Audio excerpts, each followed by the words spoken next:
ਸਾਰੇ ਭੈਣ ਭਰਾਵਾਂ ਨੂੰ ਮੇਰਾ ਸਲਾਮ। ਅੱਜ ਮੈਂ ਤੁਹਾਡੇ ਨਾਲ ਪੰਜਾਬੀ ਵਿੱਚ ਜ਼ਬੂਰ ਦੀਆਂ ਕੁਝ ਆਇਤਾਂ ਸਾਂਝੀਆਂ ਕਰਾਂਗਾ। ਦਾਊਦ ਦਾ ਜ਼ਬੂਰ 23ਵਾਂ, ਉਹਦੀਆਂ ਕੁਝ ਆਇਤਾਂ ਇੰਜ ਨੇ। ਰੱਬ ਆਲੀ ਮੇਰੇ ਕੋਲ, ਮੇਰੇ ਦਿਲ ਨੂੰ ਨਹੀਂ ਡੋਲ, ਕਦੇ ਨਾ ਹੋਵੇਗੀ ਥੁੜ ਮੈਨੂੰ, ਰੱਬ ਜੋ ਮੇਰਾ ਅਯਾਲੀ ਹੈ। ਹਰੀ ਹਰੀ ਘਾਹ ਤੇ ਮੈਨੂੰ ਬਿਠਾਂਦਾ ਮਿੱਠੇ ਪਾਣੀ ਕੋਲ, ਮੇਰੀ ਜਾਨ ਨੂੰ ਆਪੇ ਖੁਦਾਵੰਦ ਮੁੜ ਕੇ ਜਵਾਵੇਗਾ। ਆਪਣੇ ਨਾਂ ਦੀ ਖਾਤਰ ਮੈਨੂੰ ਲੈਂਦਾ ਸੱਚਾਈ ਕੋਲ,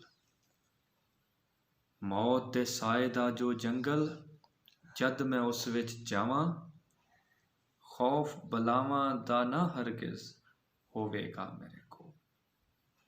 ਤੇਰੀ ਸੋਟੀ ਤੇਰੀ ਲਾਠੀ ਮੈਨੂੰ ਲੈਣ ਸੰਭਾਲ, ਤੇਰੀ ਸੋਟੀ ਤੇਰੀ ਲਾਠੀ ਮੈਨੂੰ ਲੈਣ ਸੰਭਾਲ, ਕਿਉਂ ਜੋ ਤਦੋਂ ਤੂੰ ਖੁਦਾਵੰਦ ਹੋਵੇਂਗਾ ਮੇਰੇ ਕੋਲ।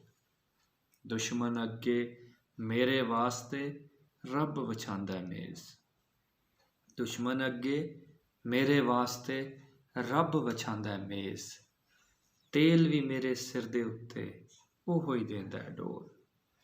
ਰਹਿਮ ਤੇ ਮਿਹਰ ਸਾਰੀ ਉਮਰੇ ਰਹਿਣਗੀਆਂ ਮੇਰੇ ਕੋਲ, ਰਹਿਮ ਤੇ ਮਿਹਰ ਸਾਰੀ ਉਮਰੇ ਰਹਿਣਗੀਆਂ ਮੇਰੇ ਕੋਲ। ਮੈਂ ਯਹੋਵਾ ਦੇ ਘਰ ਸਦਾ ਰਵਾਂਗਾ ਉਹਦੇ ਕੋਲ, ਰੱਬ ਆਲੀ ਮੇਰੇ ਕੋਲ, ਮੇਰੇ ਦਿਲ ਨੂੰ ਨਹੀਂ ਡੋਲ। ਰੱਬ ਰਾਖਾ।